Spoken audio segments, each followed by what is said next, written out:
पाठ 10 क्रिया तथा काल वर्ब एंड टेंस। क्रिया वर्ब। नीचे दिए गए वाक्यों को पढ़िए और रंगीन पदों पर ध्यान दीजिए। रूपाली दौड़ रही है, देवराज तितली पकड़ रहा है, नीलिमा हंस रही है, रश्मि शांत बैठी है। ऊपर लिखे इन सभी रंगीन पदों को हटा दिया जाए तो क्या ये वाक्य समझ में आएंगे? नहीं। क्यों? आओ इस प्रकार समझते हैं। रूपाली क्या कर रही है? दौड़ रही है। देवराज क्या कर रहा है? तितली पकड़ रहा है।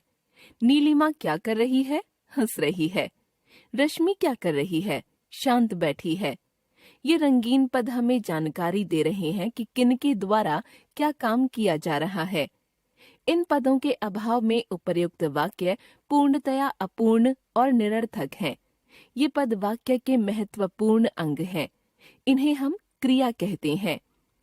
ये पद संज्ञा तथा सर्वनाम द्वारा किए गए कार्यों के विषय में बताते हैं अथवा उनकी स्थिति का संकेत देते हैं। अतः हम कह सकते हैं जिस शब्द से किसी काम के होने या करने का पता चलता है उसे क्रिया कहते हैं।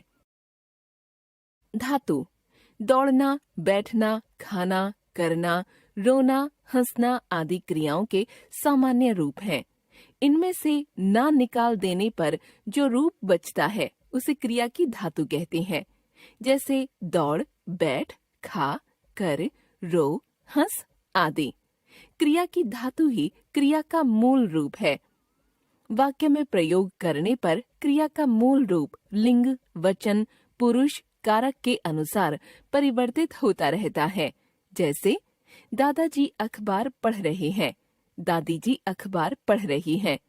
तान्या स्कूल जाती है, हर्ष स्कूल जाएगा। वह क्रिकेट खेलता है, वे क्रिकेट खेलते हैं। मैं बाजार जाता हूँ, तुम बाजार जाते हो। कर्म के आधार पर क्रिया के भेद। अकर्मक क्रिया, सकर्मक क्रिया। अकर्मक क्रिया वाक्य में कर्ता द्वारा की जाने वाली जिन क्रियाओं को कर्म की आवश्यकता नहीं होती उन्हें अकर्मक क्रिया कहते हैं। उदाहरण, राधिका हंसती है। इस वाक्य में हंसती है क्रिया से पूरी बात स्पष्ट हो जाती है और क्रियापद से काम की पूर्णता का बोध होता है। हंसती है क्रिया को किसी कर्म की आवश्यकता नहीं है, इसलिए यह क्रिया अकर्मक है। अन्य उदाहरण देखिए। तितली उड़ रही है, बच्चा रो रहा है। अन्य अकर्मक क्रियाएं सोना, दौड़ना, बैठना, भागना आदि। सकर्मक क्रिया वाक्य में जिन क्रियाओं को कर्म की आवश्यकता होती है उन्हें सकर्मक क्रिया कहते हैं। उदाहरण, नौकर कपड़े धो रहा है। यदि हम केवल यह कहें कि नौकर धो रहा है तो स्पष्ट नहीं हो पाता कि नौकर क्या धो रहा है। जब तक कपड़े नहीं कहा जाएगा तब तक कथन पूरा नहीं होगा। यहाँ धो रहा है क्रिया पद का कर्म कपड़े संज्ञा पद है। धो रहा है क्रिया को कपड़े कर्म की आवश्यकता है, अतः यह सकर्मक क्रिया है। अन्य उदाहरण देखिए। मोना पुस्तक पढ़ रही है, वह निबंध लिखता है। इन वाक्यों में पुस्तक और निबंध कर्म है, इसलिए पढ़ रही है तथा लिखता है सकर्मक क्रियाएं हैं। सकर्मक क्रियाओं के कार्य का फल कर्ता को छोड़कर कर्म पर पड़ता है। अन्य सकर्मक क्रियाएं हैं दिखाना, सौंपना, कहना, पूछना, बेचना, बनाना आदि। विशेष कुछ वाक्यों में कर्म के अनुपस्थित रहने पर भी क्रिया को कर्म की अपेक्षा रहती है। जैसे गीता पढ़ रही है। क्या पढ़ रही है? पुस्तक, अखबार, लेख आदि। पाठ्य सामग्री कर्म अनुपस्थित है किंतु क्रिया को कर्म की अपेक्षा है, अतः यह सकर्मक क्रिया है। सकर्मक क्रियाओं के दो भेद होते हैं। एक कर्मक क्रिया, वह सेब खा रही है। इस वाक्य में सेब एक ही कर्म है, इसलिए यह एक कर्मक क्रिया है। इस प्रकार हम कह सकते हैं कि जिन क्रियाओं में एक ही कर्म पाया जाता है वे एक कर्मक क्रिया कहलाती है। द्विकर्मक क्रिया, माँ बच्चे को सेब खिला रही है। इस वाक्य में खिला रही है क्रिया के दो कर्म हैं, बच्चे और सेब। अतः यहाँ द्विकर्मक क्रिया है। इस प्रकार हम कह सकते हैं कि जिस वाक्य में एक ही क्रिया का प्रभाव किन्हीं दो व्यक्तियों या वस्तुओं पर एक ही समय में एक साथ पड़ता है, उसे द्विकर्मक क्रिया कहा जाता है। जैसे, मैंने स्मिता से कहानी सुनी। क्रिया सुनी, कर्म स्मिता, कहानी। राधिका ने मुझे गाना सुनाया। क्रिया सुनाया, कर्म मुझे गाना। इन वाक्यों को देखकर हम समझ सकते हैं कि एक ही कार्य का प्रभाव समान रूप से दो प्राणियों या अप्राणियों पर एक साथ पड़ रहा है, इसलिए यहाँ क्रियाएं द्विकर्मक हैं।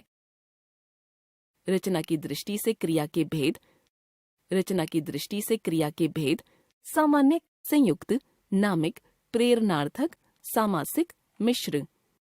सामान्य क्रिया: जिस वाक्य में एक ही धातु से बनी क्रिया का प्रयोग हो उसे सामान्य क्रिया कहते हैं। रवीश गया, मुस्कान भागी, यह आम का पेड़ है, मोहिनी बाजार गई। उपर्युक्त सभी वाक्यों में क्रिया का एक पद है, अतः ये सामान्य क्रिया के उदाहरण हैं। संयुक्त क्रिया: दो या दो से अधिक मूल क्रियाओं के योग से बने क्रियापद को संयुक्त क्रिया कहते हैं। यद्यपि संयुक्त क्रिया दो क्रियाओं के योग से बनती है, लेकिन पहली क्रिया ही पूरी क्रिया के मुख्य अर्थ को बताती है, जबकि दूसरी क्रिया अपना अर्थ पूरी तरह से छोड़ देती है। उदाहरण के लिए, आ जाना क्रिया का मुख्य अर्थ है आना। चूंकि संयुक्त क्रिया की दूसरी क्रिया पहली क्रिया प्रधान क्रिया के अर्थ में रंग भरने या रंजन करने का कार्य करती हैं, अतः इसे रंजक क्रिया कहते हैं। उदाहरण देखिए, बच्चों ने खाना खा लिया है। वे लोग रात को आ गए थे। मैंने फिल्म देख ली है। डॉक्टर ने दवाई दे दी है। नाम धातु क्रिया: संज्ञा, सर्वनाम, विशेषण तथा अनुकरणवाची शब्दों से बनी क्रियाएं नाम धातु क्रियाएं कहलाती हैं। उदाहरण देखिए, रितेश ने अर्णव की गेंद हथियाली। पिताजी ने अपनी कमीज रंगवाई या रंगाई। उपर्युक्त वाक्यों में हाथ संज्ञा शब्द से हथियाली और रंग से रंगवाई या रंगाई नाम धातु क्रियापद बने हैं। प्रेरणार्थक क्रिया: जब वाक्य का कर्ता स्वयं कार्य न करके किसी अन्य को कार्य करने के लिए प्रेरित करता है, तो ऐसे वाक्य में प्रयुक्त क्रिया प्रेरणार्थक क्रिया कहलाती है।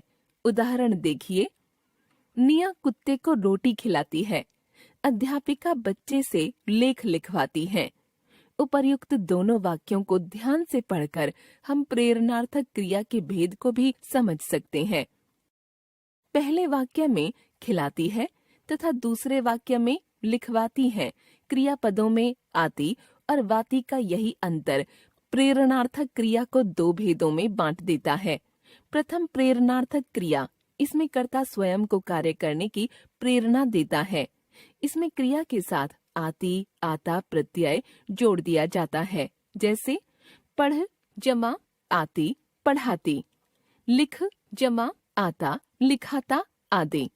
द्वितीय प्रेरणार्थक क्रिया: इसमें कर्ता दूसरे को कार्य करने की प्रेरणा देता है। इसमें क्रिया के साथ वाया, वाना प्रत्यय जोड़ दिया जाता है। जैसे, लिख जमा वाया, लिखवाया। बन जमा वाना, बनवाना। सामान्य क्रिया से बने प्रथम प्रेरणार्थक व द्वितीय प्रेरणार्थक क्रिया के रूप तालिका में देखिए। सामान्य क्रिया: प्रथम प्रेरणार्थक क्रिया, द्वितीय प्रेरणार्थक क्रिया। बैठना, बैठाना। बैठवाया, चलना, चलाना, चलवाना। लड़ना, लड़ाना, लड़वाना। पीना, पिलाना, पिलवाना। कटना, कटाना, कटवाना। सामासिक क्रिया: सामासिक क्रिया की रचना दो मूल क्रियाओं के योग से होती है तथा दोनों क्रियाएं समास, द्वंद्व समास के आधार पर मिलती हैं। देखिए उदाहरण। इसमें पहले वाक्य की सामासिक क्रिया का अर्थ है कि वह पढ़ भी सकती है और लिख भी सकती है। दूसरे वाक्य में प्रयुक्त क्रिया का अर्थ है कि वह उठ भी सकती है और बैठ भी। क, वह पढ़ लिख सकती है। ख, अब वह उठ बैठ सकती है। मिश्र क्रिया: संज्ञा, सर्वनाम, विशेषण में कोई क्रिया शब्द जोड़कर जो क्रिया बनती है उसे मिश्र क्रिया कहते हैं।